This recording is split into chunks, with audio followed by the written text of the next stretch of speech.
Live from WRAL News Headquarters in Raleigh, your #1 source for local news. WRAL News, coverage you can count on. Breaking news, Northern High School in Durham has just come out of a lockdown, where we are live there with what the school district is telling us about the situation. WRAL Sky 5 was over the scene of a car wreck. It crashed into a truck carrying logs. What authorities believe happened here? And happening in just over an hour, the man accused of shooting a 15-year-old near a Raleigh middle school is set to appear in court. The charges he's now facing and the latest on how that teenager is doing. We begin with breaking news. Just within the past 15 minutes, the lockdown at a Durham high school has been lifted. Good afternoon, everyone. I'm Renee Chu. And I'm Jeff Hogan. Thanks for joining us. This is happening at Northern High, and WRAL Durham reporter Monica Casey now joins us live from right there. Monica, what can you tell us you're seeing there?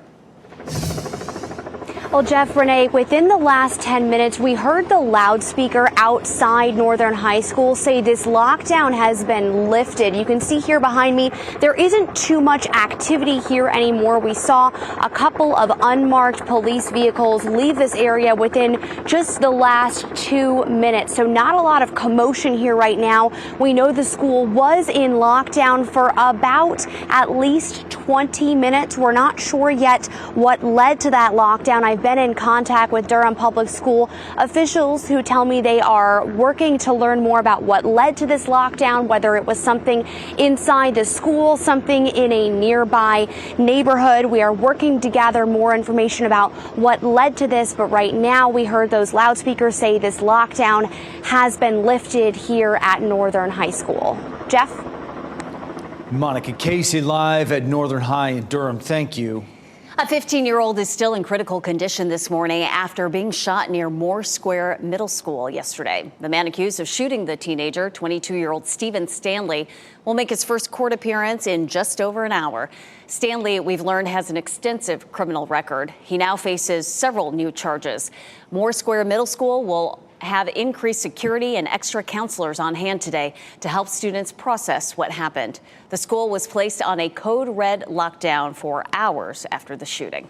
I want to take you to Nightdale now, where Sky 5 flew over the scene of this deadly crash around 9 o'clock this morning. It happened on US 64 near Marsh Creek Road, and that's where we find WRL's Shelley Jackson right now with what we've learned about this crash. Shelley.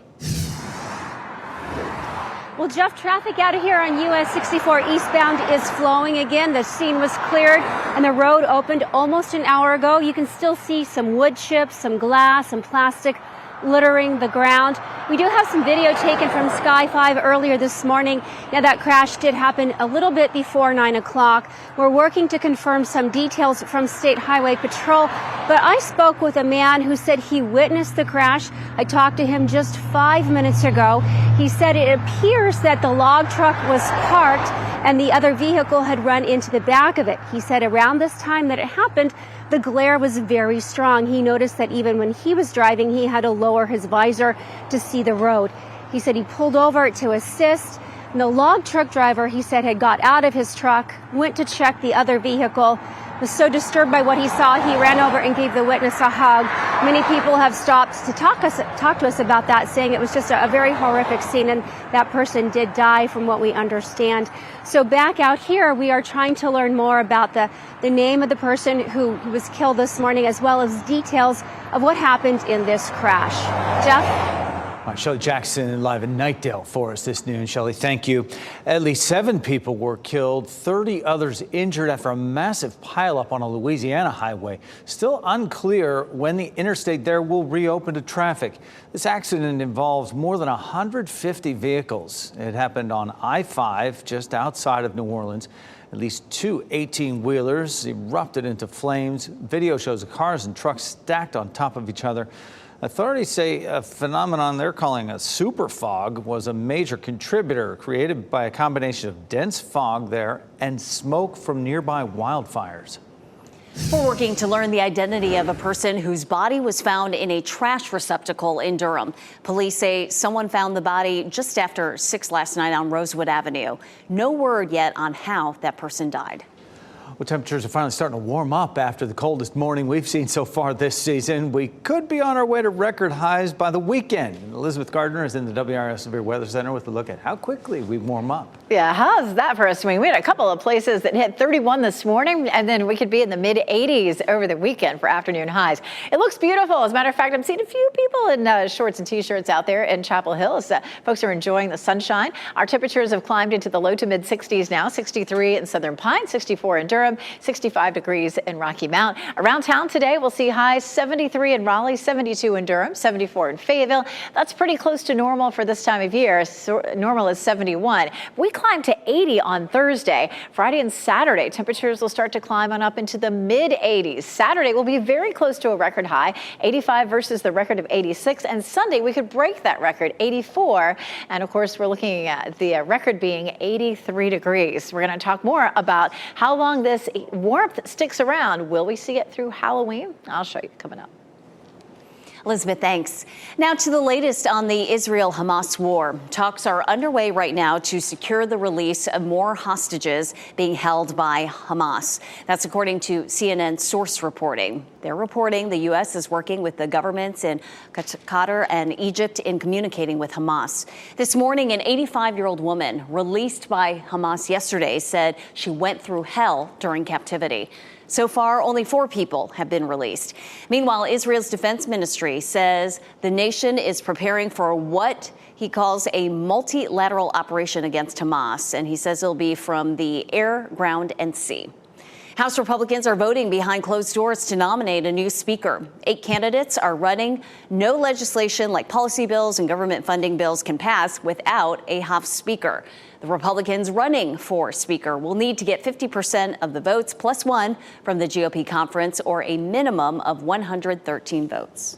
Former Trump campaign lawyer Jenna Ellis pleaded guilty today in the Georgia election subversion case. This is the 3rd guilty plea in the past week. She was sentenced to 5 years probation and ordered to pay $5,000 in restitution. Ellis, Kenneth Chesbrough, and Sidney Powell all agreed to testify on behalf of the prosecution at future trials. All 3 lawyers are expected to shed light on what was happening behind the scenes in 2020.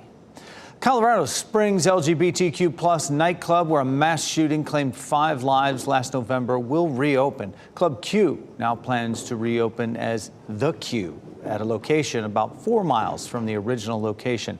The vice president of the club reversed course after taking input from shooting survivors and the community as a whole. Contractors are breaking ground on the Raleigh Union Station bus facility. It will be at the corner of West and Martin Street in Raleigh's warehouse district. The project will connect forms of transportation from biking and walking to bus services and the future bus rapid transit and rail projects. WRAL's Destiny Patterson is live in downtown Raleigh, where local, state, and federal leaders say this project will better connect Raleigh within the Triangle and beyond. Destiny. Well, Renee, pretty soon this field will be transformed into the Raleigh Union Station bus facility. The Go Triangle CEO says that this will make things easier, like getting to work, commuting, and it will also make it more efficient for some. Officials also say that this will make things this will be a transformative project here in Raleigh. They say that all forms of transportation will be coming through downtown Raleigh for that reason. They say the facility will be able to accommodate future projects, including bus rapid transit services and regional train services. Go Triangle was awarded a $20 million grant in 2018 to make this happen. Russ Bus is going to do more than serve Raleigh residents.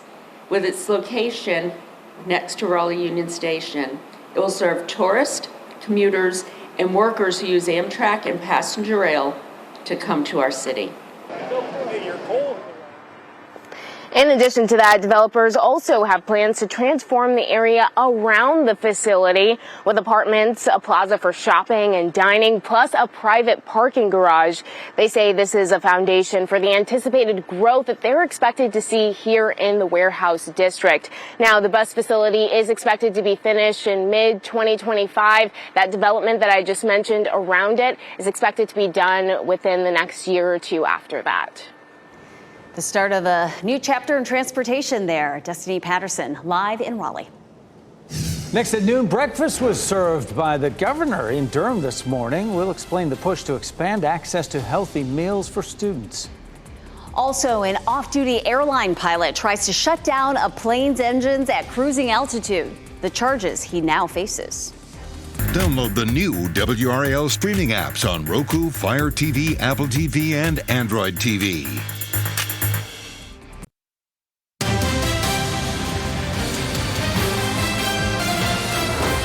More money will be rolled out to schools across the state to provide what's called breakfast after the bell. Governor Roy Cooper shared that announcement today as he visited one school in Durham that's been implementing this initiative for the last 2 years. WRAL's Laura Levine was there and explains how it's expanding access to healthy meals for kids of all socioeconomic backgrounds. For many years, students have eaten breakfast inside the cafeteria, but many schools in Durham are now a part of an innovative program providing breakfast inside the classroom. That's why Governor Cooper visited Glenn Elementary School here in Durham, touting and applauding them on the success of the program that has increased instruction time and breakfast participation. You can't teach a hungry child. Walking through the hallways, Cooper greeted teachers and staff. He then stopped inside a classroom as students picked up their breakfast and began schoolwork. Since COVID, participation this year has gone up over 19% at breakfast, so it's impacting a lot more students. We are feeding over 12,000 a day just for breakfast. The School Nutrition Services Director, James Keaton, tells me the Governor's School Breakfast for Brilliance Innovation Grants will address a significant need here. In Durham right now, we have 29 schools on a community eligible program where all the students eat free breakfast and lunch based on the need, and we're at 64% free and reduced kids. The principal says the success of the initiative is also reflective in increasing the school's performance grade by 15 points over a 2-year stretch. This program is going to provide $1.4 million that will be distributed through competitive grants for up to $50,000 for each school district. Cooper hopes this funding will support school districts across the state to implement what's being done here. I asked him if the state is on track to address universal lunch as well. I propose some funding this time to help along those lines that the General Assembly actually funded in their budget. So I think we're moving closer and closer. So as far as the timeline of when these grants will be dispersed to schools across the state, the governor's office say that the funding has to be spent by next year. Those applications will go out in the next month or two. Laura Levine, WRAL News in Durham. North Carolina Central and Duke universities are hosting a 2-day symposium on the work of a pioneering scholar at the universities. The event is a look at John Hope Franklin's book, From Slavery to Freedom. North Carolina Central hosts a reception tonight starting at 6. The symposium continues with more events tomorrow at Duke. It is free to attend. You can register on the school's websites. Today, we're expecting to learn more about the future of Raleigh's HBCUs. The city is looking at ways to partner with the schools to support growth on the campuses of Shaw University and St. Augustine's. The goal is to help support their transformations into top-tier career and research-focused institutions. This follows a similar plan in place in Charlotte with Johnson C. Smith University. An update is expected during today's meeting of the City Council's Economic Development and Innovation Committee. WRAL has uncovered the hidden secrets behind some of the most iconic football stadiums in the Carolinas. It's the subject of our latest WRAL documentary, Ghosts in the Stadium, premiering tomorrow night on WRAL. And WRAL's investigative documentary reporter Kristen Severance produced this documentary. She joins us now to talk to us about this project. Tell us how this all came about. Jeff, it was so interesting. So like you said, I produced the documentary. It's hosted by WRAL sports anchor Chris Lee. And basically, we explore these unknown stories connected to 4 popular football stadiums and their links to the history of race relations in the United States. I always say the best documentary ideas come when people are curious and they ask why, and that's exactly what happened here. So Chris pitched this after covering the NC State and Clemson game at Memorial Stadium in 2022. He was walking up press row, saw that sign right next to the stadium. It said the burial ground of formerly enslaved people. took a video for Instagram, showing just how close this burial ground was to the stadium. I mean, I've been there, it is right there. And then, that Instagram video, that, thought really got the ball rolling on this whole project. We started looking at other stadiums in the Carolinas, including where they are located, what sorts of historical events happen there, and in some cases, like Kenan Stadium at UNC Chapel Hill, who these stadiums were named after. That William Rand Kenan, the person who Kenan Stadium is named after, was a part of a brigade of men who helped to kill a bunch of black folks in Wilmington in 1898. And then the light bulb kind of went off for me at that moment. Like, wow, like this stadium bears the name of a white supremacist who wanted to and openly killed black people here in the state of North Carolina. And yet every Saturday, there are black men who are on that field looking to create a future for themselves. And I said, there's something there. And I have to figure out where they're all connected, but there's something there, and that's the story that we need to tell. Yes, and that is the story we told. It is fascinating. I do want to say the university ended up changing a plaque at Kenan Stadium to honor William Kenan Jr. instead of William Kenan Sr., so his son, William Kenan Jr., donated the money to have the stadium named after his father in 1926. But, some historians and some professors say that's not really enough. There's nothing on the site explaining, why the change was made. And Jeff, this is just one of 4 in-depth stories in the documentary. We went all over North Carolina, South Carolina, and really pieced together this historical documentary on what happened at these sites, and in some cases, what communities were moved or erased because the stadiums were built. It is fascinating. It is so interesting. I learned so much, and if people watch, I know they will too. And we see them on we see these stadiums on TV all the time. The stories behind them. Yes, it is.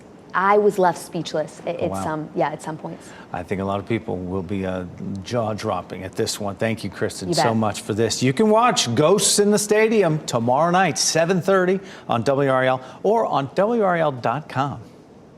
Kristen, Jeff, thank you. Looking forward to learning more about those hidden histories of our local stadiums. This morning, Elizabeth, was chilly. It was more like football weather, and now we have golf weather. We do. I don't see anybody in shorts, but definitely some short sleeve shirts as our temperatures are really warming up nicely. We did have temperatures that dropped down to freezing in a lot of places, including right here in Pinehurst and Southern Pines. This is, of course, Pinehurst Resort and Country Club. Our temperatures are starting to warm up nicely in the mid-60s now. We're going to climb on up into the low 70s for our highs this afternoon across our area. Right now in Southern Pines, it's 63, 64 in Fayetteville and Goldsboro, 63 South Hill, and 61 in Roxborough. So that sunshine really taking hold. Just a couple of degrees warmer than it was this time yesterday, as much as 5 degrees warmer in South Hill, but 2 degrees warmer in Southern Pines. 73 is our high temperature forecast for today in Raleigh, 72 in Durham, and 74 degrees in Fayetteville.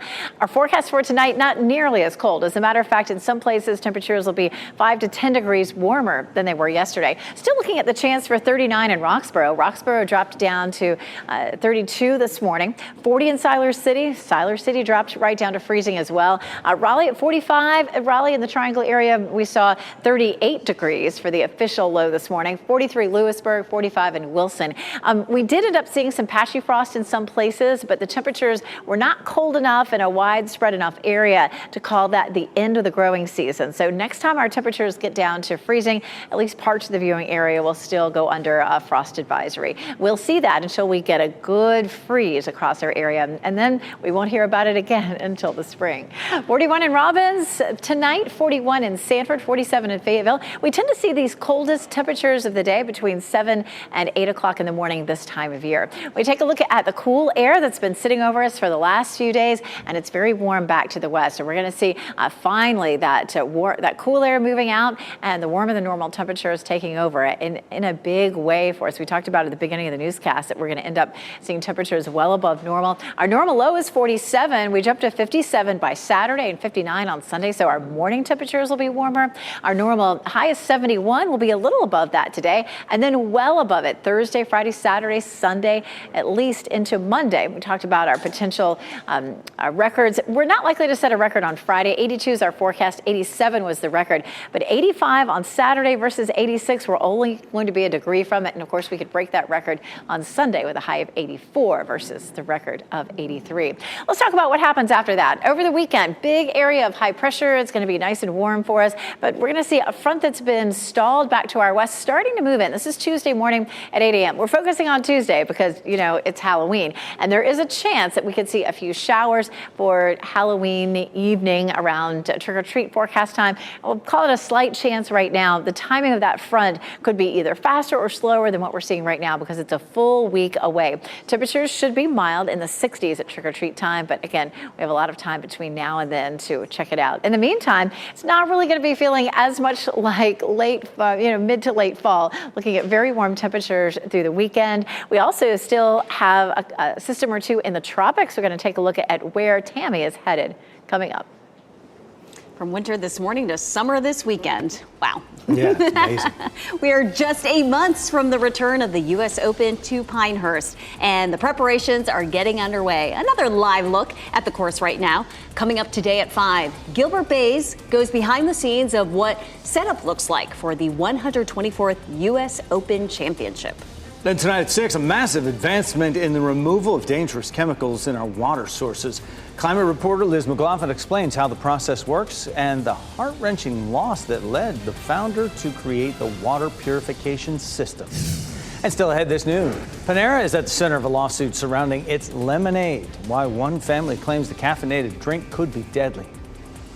And if you're afraid of needles, this is for you. How you could soon get vaccinated for the flu from home without seeing a needle.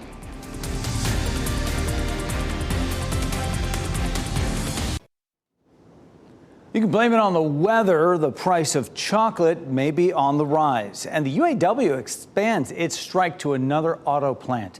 Those are among today's business headlines with Maribel Aber. The United Auto Workers have expanded their strike to a Stellantis plant in Michigan. The facility makes the Ram full-size pickup trucks. About 6,800 UAW members at the plant are involved in the walkout. The UAW says Stellantis has the, quote, worst proposal on the table in terms of wages, cost of living adjustments, and other issues. This latest move brings the total number of UAW workers on strike at Detroit's 3 automakers to more than 40,000. The Justice Department is investigating Tesla on a number of issues. The electric vehicle giant says the DOJ is looking into its autopilot and full self-driving systems. And an investigation into the range of Tesla's EVs is also underway. Tesla disclosed the investigations in a securities filing yesterday. It also said in some cases the DOJ has issued subpoenas. And investigators are also looking into what Tesla describes as personnel decisions and personal benefits of people at the company. You may be paying more for that chocolate bar in the months ahead. It's because the weather phenomena El Nino is hitting the cacao bean crops in West Africa and elsewhere. The bean is roasted to make cocoa, but crops are being affected by warmer and drier weather lately. That has sent cocoa futures soaring to the highest level in 44 years, and candy prices in general. Well, they're already higher this Halloween season. They're up 7.5% from a year ago, according to the Consumer Price Index. And those are your business headlines. I'm Maribel Aber at the NASDAQ Market Site. How about this? You could soon get your flu vaccine right at home and without the pain of a needle. The FDA is reviewing an application for a nasal spray flu vaccine that you can give to yourself. It's been on the market for 20 years. The drug maker asked the FDA to allow adults to give it to themselves or their children. It cited a study showing that people are able to administer it properly without a healthcare provider present. Panera Bread is at the center of a lawsuit that claims its charged lemonade is responsible for a college student's death. The family of 21-year-old Sarah Katz says she died after drinking the caffeine-filled lemonade. They say Katz had a heart condition and thought she was drinking regular lemonade. Panera says it is looking into the matter. When our news at noon continues, the plans to make downtown Raleigh safer after concerns of rising crime in areas like Glenwood South and the bus transit center near Moore Square. Also, an off-duty pilot facing dozens of charges for trying to crash a plane filled with passengers and crew. What we're learning about the investigation into the accused pilot. First, here's a look at the winning lottery numbers.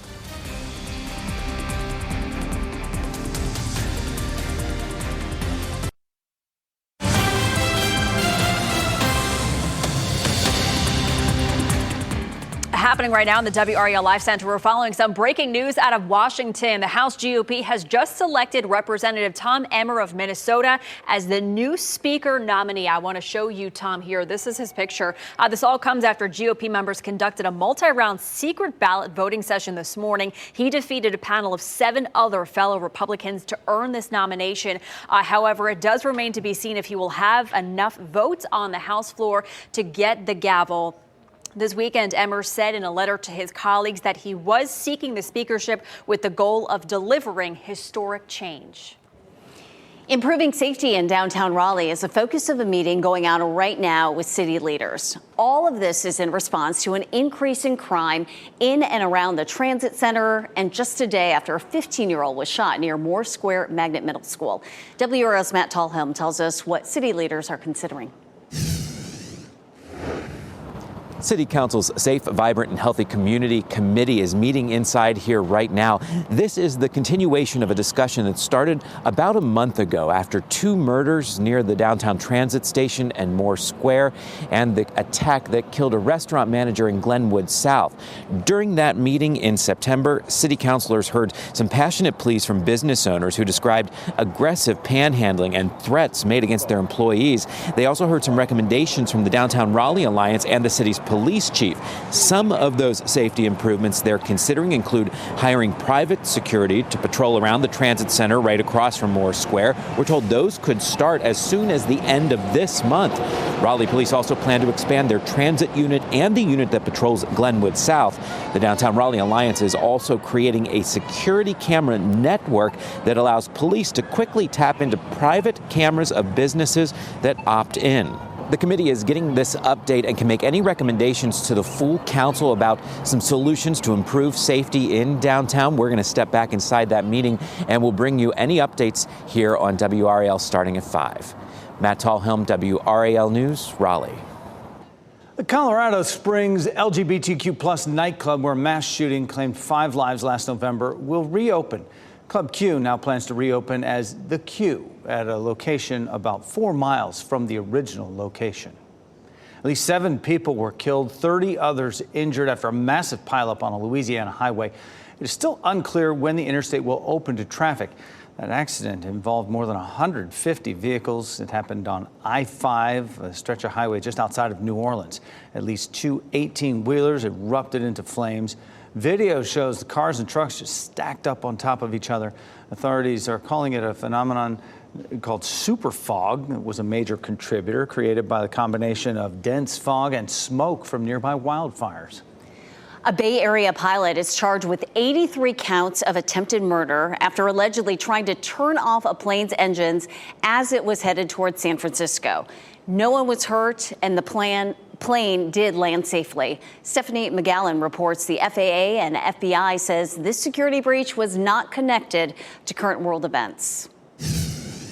The threat is now in the back of the airplane. They were mid-flight, headed toward San Francisco from Everett, Washington, when an off-duty pilot sitting in the extra seat in the cockpit allegedly tried to turn off the engines. We want law enforcement as soon as we get on the ground. Horizon Air crew members were able to subdue the pilot. Then a flight attendant announced they'd be making an emergency landing in Portland, Oregon. She sounded in a panic, and then she took off down the aisle. And us passengers just looked at each other and instantly had fear within our bodies. We knew something bad was happening. We didn't realize the severity of the situation.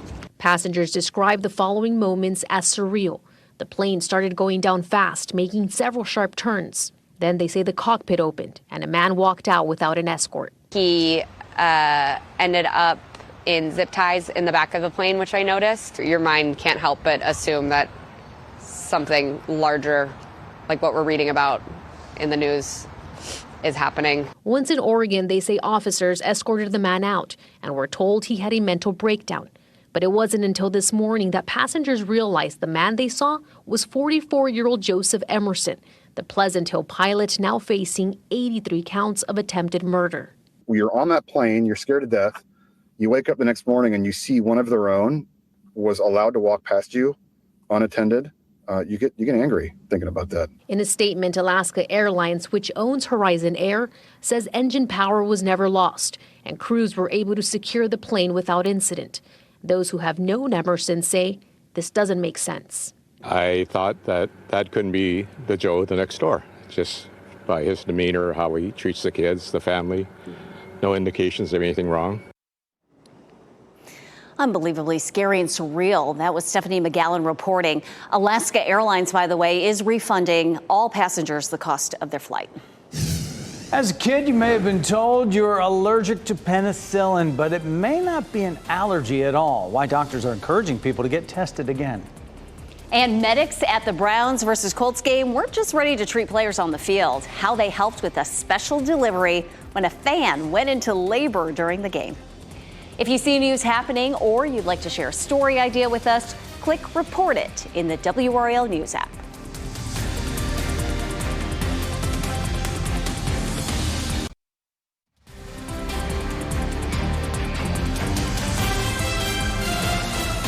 Well, it's a beautiful look this noon hour at White Lake, Bladen County, and watching WRAL News available on YouTube TV and the WRAL app on your TV or streaming device. Our county by county coverage takes us to Franklin and Wayne counties. The NCDOT is looking to hire workers for Franklin County and Vance counties. A hiring event is happening now until 2 p.m. It's over at the North Carolina Works Career Center in Henderson. The DOT is hiring transportation workers and vehicle equipment repair technicians. They're looking for people with a high school diploma or GED. No experience is needed for some positions. Others need 2 to 3 years, and there will be interviews on site. And it's all because of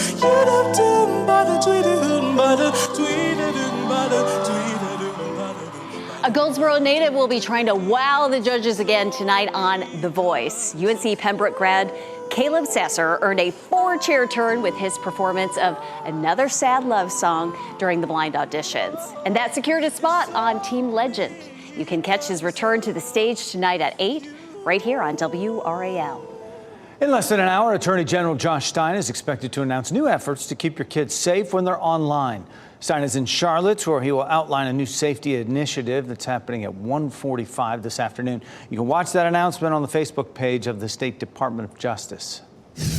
Alzheimer's is a disease that affects tens of thousands of people in our state and their families. Coming up, an advocate explains this weekend's Walk to End Alzheimer's event and the hope it brings.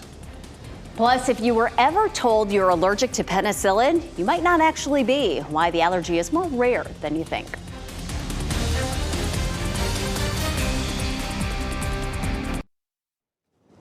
If you've been told you're allergic to penicillin, doctors say it might be worth getting tested again.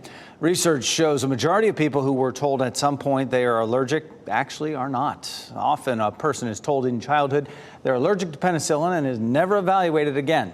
Doctors note that when children are sick, their threshold for developing reactions like a rash or swelling can be lowered. Sometimes there can be an interaction between being sick and being given penicillin, but the rash is not an allergy. More than 180,000 people in North Carolina are living with Alzheimer's disease, and twice as many family and friends are providing care.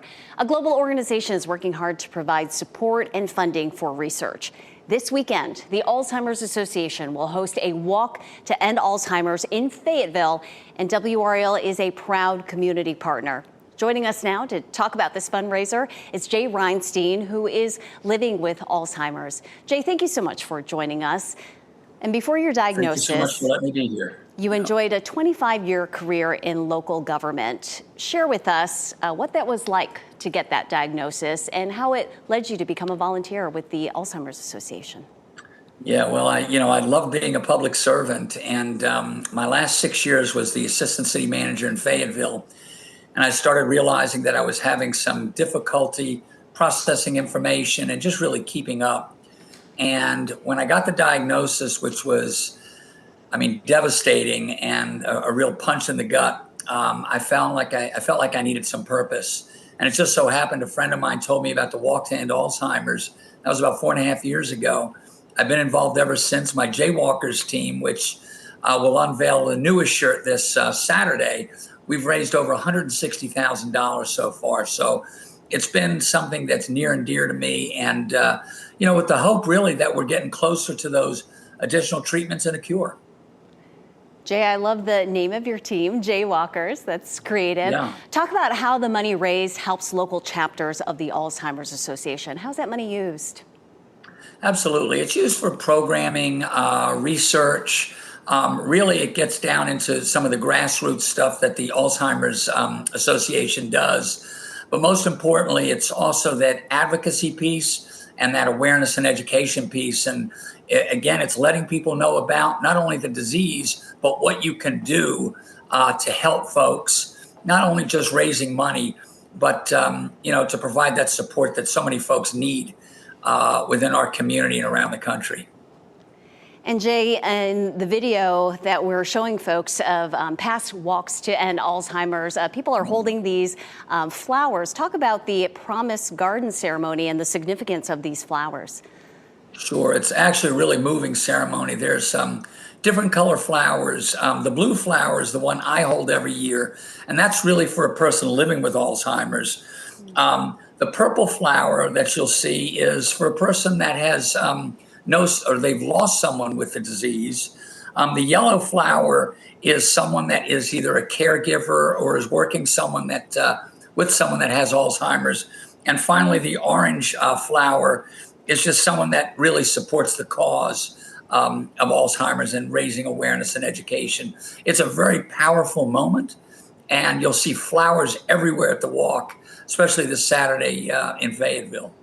Just beautiful, and a reminder that hope can bloom. Let's tell folks about the Walk to End Alzheimer's. It takes place this Saturday over at Segra Stadium in Fayetteville. The check-in opens at 9 a.m. The opening ceremony is at 10, and the walk starts at 10:30. WRAL Fayetteville reporter Gilbert Bays will be serving as MC there. Yeah. Jay Reinstein, thank you so much for talking with us. Thank you for sharing your story, and best wishes for a wonderful walk to end Alzheimer's. Thank you so much, Renee. Appreciate it. Jeff? A lot of success with that. We wish on them. Elizabeth Gardner at WRAL Severe Weather Center right now. They should have great weather down there for the walk this weekend. Yeah, absolutely. It's going to be really warm. Temperatures climbing into the mid-80s, of course, by the weekend, which seems crazy as pleasant as it's been lately. We take a look at Goldsboro. Beautiful blue skies. Apex, same story. Fayetteville, Chapel Hill, all looking pretty. Chapel Hill there, courtesy of Top of the Hill Restaurant. Big area of high pressure, keeping things nice and dry for us. It's also helped to funnel some cooler air into the region as well. That high pressure system is going to act to block this next system, which is a front that'll be stationary here all the way into early next week. Plenty of rain will be along it. This area needs rain right here from Texas all the way up towards Chicago. It's in a drought situation, but of course they could see more rain than they can handle at one time. You can take a look here at the red shaded area. That's going to be nearly 5+ inches of rain. If it happens too quickly, of course, they'd be dealing with some flooding. But of course, that high pressure system is keeping things dry for us for the most part. Maybe a few sprinkles late in the week way down along the coast. But for us, we look dry for the next 7 days. We take a look at the tropics, and you can see here, this is Hurricane Tammy, and Tammy is moving northeast at 8 miles per hour, winds at 75, probably going to hold right there at 75 for a little while, potentially climbing back up to 85 mile per hour winds, and then moving right across Bermuda over the weekend as a tropical storm with 45 to 50 mile per hour winds, likely to have some certainly rip current danger, but some flooding there, some storm surge, and enough wind to cause some minor damage, but 45 to 50 mile per hour winds wouldn't do catastrophic damage there. You can take a look at the computer model plots. Several of them push it toward Bermuda, and then equal amounts take it back out into the Atlantic. But the National Hurricane Center is going with this idea that it points toward the United States. So we're going to take another look at our computer model and follow it along. This is the European model. It moves here, it takes that left turn toward the United States, but watch how it really fizzles out. Once we get into early next week, it all but falls apart. Just a little bit of patchy rain left with it, but really going to dissipate. And then here comes all that rain that we were just looking at across parts of the Midwest, where it's likely to be as much as 5 inches. We're not likely to see 5 inches of rain here, but we will eventually see that front moving through. The big question is it going to be on Tuesday for Halloween? Is it not? It's still a week from now. So that's something that we'll be watching very closely, the timing of that front, because a lot of people want to be out Halloween night. overnight. Our temperature Thursday climbs to 80 degrees and we'll keep it in the 80s for highs all the way through Monday. So at least a 5-day stretch of well above normal temperatures. Once that front comes through, that will drop our temperatures significantly. But we have some warm nights ahead. Tomorrow morning, we're looking at 45, and then after that, 50s and 80s. So again, quite warm for this time of year. Thanks, Elizabeth. Sunday's Colts-Browns game was very memorable for one player's family when his cousin gave birth to her third child right in the stadium. We'll tell you how medics jumped into action next. And here's a look at your winning Powerball numbers on your screen.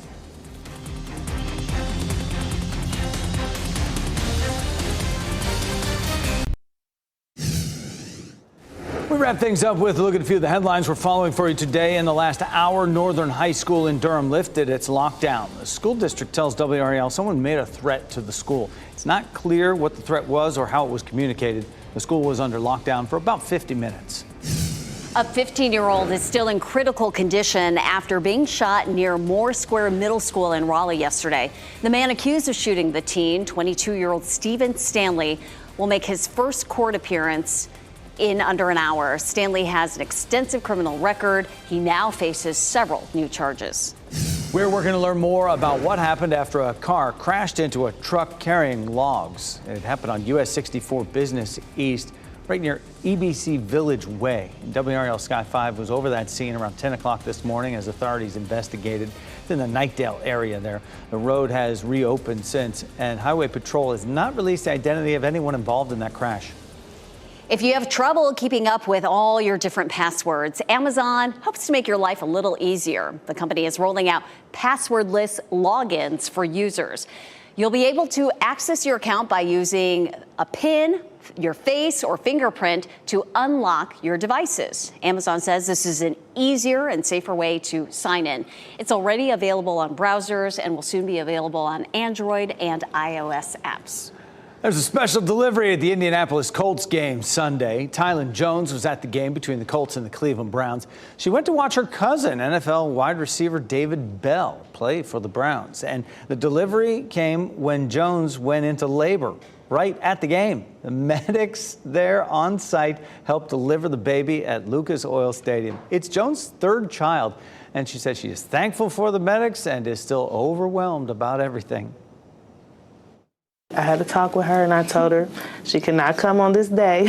I'm still in shock. Like everybody comes in like, you had a crazy day yesterday. And I'm like, yeah, it was crazy. You think? Jones says she and her daughter Kemry are doing well and says her family got 2 wins on Sunday. The birth of Kemry and the Browns beat the Colts. Official kickoff to college basketball season, at least for the ACC anyway, starts today with the tip-off in Charlotte. Chris Lee, Pat Welter, Brian Murphy will all be over in the Queen City. Women kick things off today. The men will tip it up tomorrow.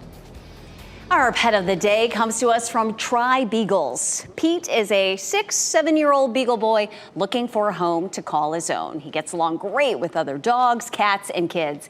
He would love to find a home with at least one other canine buddy and a yard as well. He's super snuggly, loves toys, especially his lamb chop that he carries around with him everywhere. Pete is house, leash, and crate trained. You can learn more about adopting him at tribeagles.org. Lammy. More cases and more hospitalizations. The CDC thinks this year's respiratory virus season will be just as bad as the last. And ahead on our news at 4, a closer look at the agency's predictions and how you and your family can get protection now. We're going to head on out because it is gorgeous outside. NBC News Daily is next on WRAL. Your next local news update in 30 minutes. Keep watching WRAL News over the air Channel 34 and Spectrum Channel 1257.